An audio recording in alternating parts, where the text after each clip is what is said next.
E aí pessoal, beleza? Eu sou o Daniel Santos e vamos começar mais um vídeo aqui, depois de um certo tempo. E dessa vez eu vou trazer um formato um pouco mais refinado do que eu fazia antes. E vamos começar aqui falando sobre desenvolvimento de jogos no PlayStation 2, certo? Com o lançamento do The Last of Us 2, eu vi em vários grupos de PlayStation 2 dúvidas sendo levantadas sobre como converter jogos do PS3 para o PS2 e do PS4 para o PS2 e até do futuro PS5. Isso me faz pensar que as pessoas, mesmo com tantos anos de internet, mesmo com a popularização do desenvolvimento de jogos, aí na cara, tutoriais, documentação, essas pessoas elas não procuram se informar, elas não pesquisam no Google, elas não fazem 30 segundos de pesquisa no Google. E o intuito desse vídeo é esclarecer um pouco para as pessoas interessadas no assunto sobre como funciona o processo de como funcionaria, teoricamente, o processo de conversão de um jogo de uma plataforma mais atual para uma plataforma mais antiga como o PlayStation 2. Isso também se aplica a consoles que têm seus SDKs além do PS2, tipo o Dreamcast, por exemplo, ou qualquer outro jogo. PS1 também tem SDK, mas eu não sei se é usado. Então, vamos começar o vídeo aqui e vamos falar sobre os métodos de demake de jogos para o PlayStation 2. Então, para quem não me conhece, eu desenvolvo para PlayStation 2 fazem uns 2 anos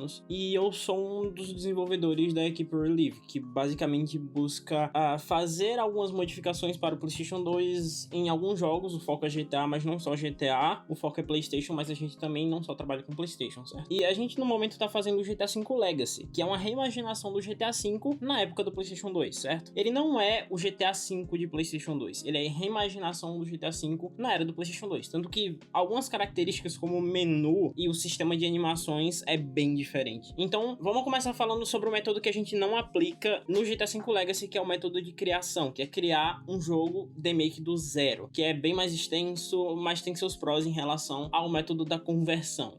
Vamos falar um pouco do método de criação, que é um método que consiste em você não usar outros jogos de base, você criar um jogo do zero usando o SDK, certo? Um método de criação é um método que te dá mais liberdade, porque você vai estar fazendo um jogo do zero, então você não precisa estar limitado ao engine do jogo. A única limitação vai ser a sua habilidade e o hardware do PlayStation 2, certo? Então, você tem duas opções para usar. Você pode usar uma engine pronta, como a Handware ou Unreal Engine 2, por exemplo. E você também pode usar o PS2 SDK, que é um Software Development Kit para o PlayStation 2, ou seja, é um kit de desenvolvimento de softwares para o PlayStation 2. Em compensação, você vai ter que fazer sua engine, o que é bem mais extenso. E você tem que ter um conhecimento em programação muito mais aprofundado, principalmente porque a gente está falando de um console de 20 anos. Então, creio que os conhecimentos atuais sobre desenvolvimento de jogos não são aplicáveis nessa questão. Principalmente se você for um desenvolvedor de PC, você vai ter que aprender sobre o hardware do PlayStation 2, a plataforma, a arquitetura e por aí vai, certo? Vamos falar um pouco sobre o desenvolvimento com engines. O desenvolvimento com engines ele é um pouco mais simplificado, ele pode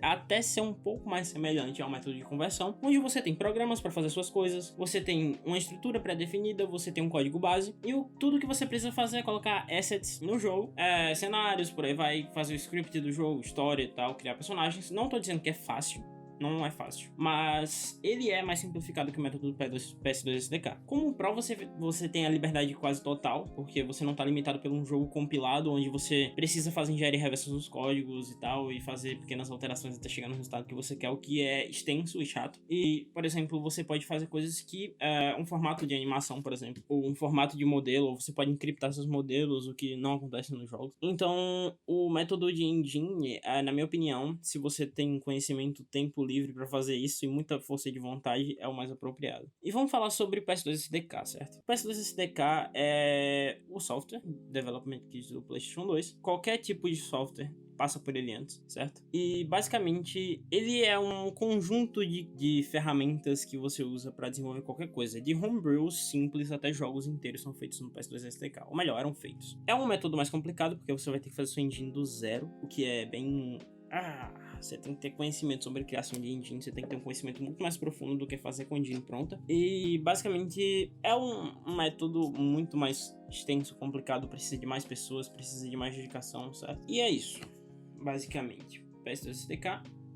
Nos dois casos você tem a vantagem de ter a liberdade de dev muito grande, e nos dois casos também você tem a desvantagem de ter que fazer a maioria das coisas, onde não tem quase nenhuma estrutura prática de gameplay pronta. Agora vamos falar um pouquinho sobre conversão, que é um método usado pelo GTA V Legacy e que a gente aqui da Hero Relive a gente usa de maneira majoritária, certo? O método de conversão exige que você tenha um jogo base, ou seja, que exista um jogo parecido com o que você quer portar já na plataforma para que você tenha menos trabalho na hora de converter tudo. Ou seja, se eu estou trabalhando com GTA, a gente vai usar um GTA. No caso, o GTA que tem a maior documentação é o GTA San Andreas, a gente vai usar o GTA San Andreas, só um exemplo. Se eu tô querendo fazer uma modificação para Red Dead Redemption, a gente vai fazer com Gun ou com Red Dead Revolver, que inclusive é da Rockstar. Se a gente tá fazendo um jogo de carro, a gente usa o Midnight Club como base ou Need for Speed. São exemplos simples que vocês estão conseguindo entender aí, eu acredito. Certo? A principal vantagem é você ter uma estrutura pronta para tudo. Você tem mapa, você tem personagem e tal. Ou seja, você não precisa gastar os meses criando coisas básicas só para você testar. Ou seja, você tem uma plataforma de teste já pronta que é o próprio jogo. O jogo tá completo lá. Ou seja, você vai substituir os assets. O que você vai fazer é isso, você vai substituir os assets e fazer algumas edições no código do jogo, certo? Como requerimentos mais específicos, a gente tem aqui o conhecimento em engenharia reversa, que você precisa ter um conhecimento, no mínimo, intermediário em engenharia reversa. Engenharia reversa, falando de maneira extremamente simplificada para vocês, é um método de análise de dados onde você analisa um processo que já está feito lá, tudo,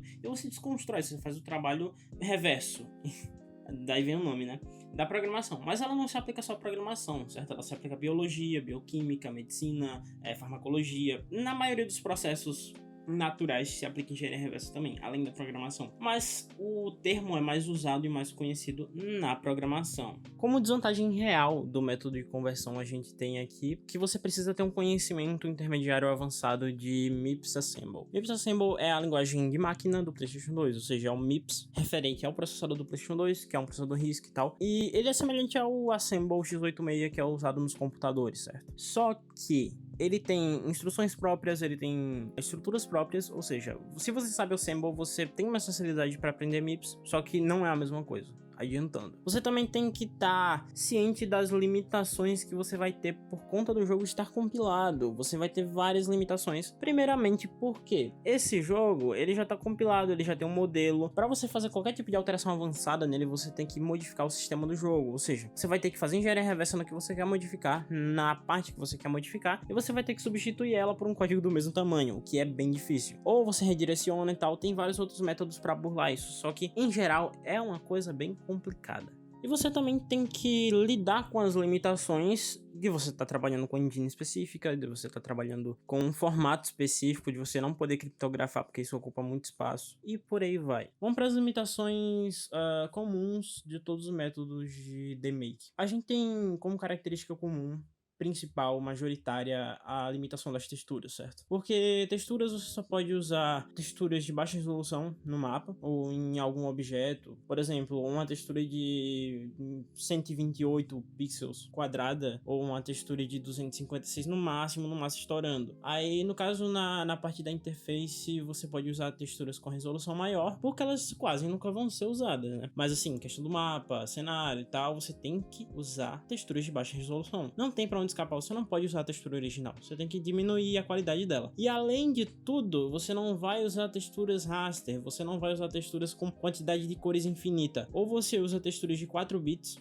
que tem a quantidade específica de cores bem baixa, que eu não tô lembrado agora. Ou você usa texturas de 8 bits, que tem muito mais cores, você quase não percebe que ela é paletizada, mas elas são paletizadas. É a textura que é a imagem em si. Você tá paletizando, você tá diminuindo a quantidade de cores para torná-la mais leve. Como uma segunda limitação, a gente tem a limitação de modelos, cara. Porque a limitação de modelos é uma limitação que ela é um problema em si, porque os modelos vão ser menos detalhados, mas dependendo do estilo de arte do seu jogo, isso não vai ser tanto um problema. Caso você queira fazer um jogo HD, desista. Você vai precisar recriar os modelos do zero em low poly. Ou você vai ter que usar alguma técnica de redução, tipo o decimate localizado, redução semi-automática, você separa os modelos e tal. Mas você não vai poder usar os modelos originais. Imagina um modelo de PlayStation 4, cara. Acho que só um modelo só deve ocupar toda a memória de vídeo do PS2. Então você usa modelos low poly em jogos grandes, entre aspas, ou você usa modelos mid poly em jogos mais lineares, jogos menores. Isso é a alternativa que você tem, mas de qualquer jeito, ou você tem que reconstruir ou reduzir o modelo. Não tem escapatória, você não consegue usar o modelo original. Agora vamos falar um pouco de gráfico, renderização e física. ok? A questão da física tá diretamente limitada ao hardware do PlayStation 2, a CPU, processadores, coprocessadores e tudo mais. Não é possível usar uma física muito complexa, de maneira geral, em nenhum jogo. Aí você me pergunta, Ragdoll, tem jogo com Ragdoll? Sim, tem jogo com Ragdoll, jogos pequenos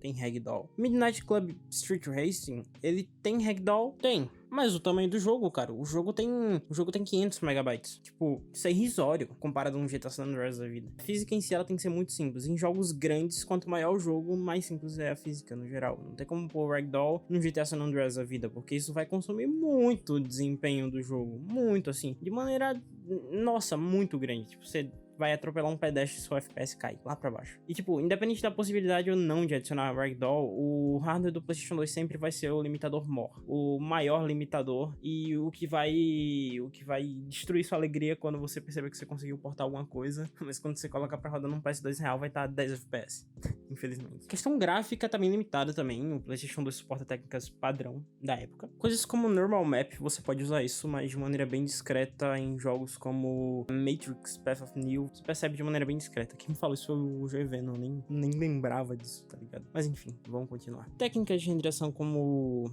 sombras dinâmicas e tal, são possíveis de serem utilizadas, mas em jogos menores. Nunca pense em adicionar sombra dinâmica no PS2 em um jogo de mundo aberto, cara. Porque você vai matar o desempenho do seu jogo. Você tem que pensar em fazer isso em jogos lineares, não são sombras dinâmicas, são sombras pré-calculadas, pelo processador gráfico, obviamente. Elas são sombras normais que são feitas por software. Isso é fato, porque o PlayStation 2 ele não tinha nenhum recurso avançado de renderização. Fora o HDR. O HDR é uma parada à parte, porque o PlayStation 2 tem HDR, que é uma coisa que hoje é vendido muito. Ah, o 4K HDR, o 1080p HDR. Mas o PlayStation 2 tinha um recurso de HDR na época. Inclusive, ele foi usado no Midnight Club 3 da Edition Remix e na versão Vanilla, sem ser remix. E são coisas que você tem disponível para usar. Inclusive, resoluções mais altas, 1080i, 480p, resoluções progressivas que dão maior qualidade à imagem. Mas sempre lembre que quanto mais recursos você adiciona ao seu jogo, mais você mata o desempenho dele. Então é importante você ter sabedoria para calcular isso. Assistindo esse vídeo, você vai perceber que a limitação maior do desenvolvimento para o PlayStation 2 é o próprio console. Ele tem um hardware extremamente limitado e nada vai te fazer mudar isso, infelizmente. Esse é o vídeo num modelo um pouco mais técnico, um pouco mais apurado, mais avançado. Espero que vocês tenham gostado. Se vocês quiserem mais vídeos do tipo, deixa o like aí. Espero que vocês tenham gostado mesmo, porque eu adorei fazer esse vídeo. E muito obrigado e até mais.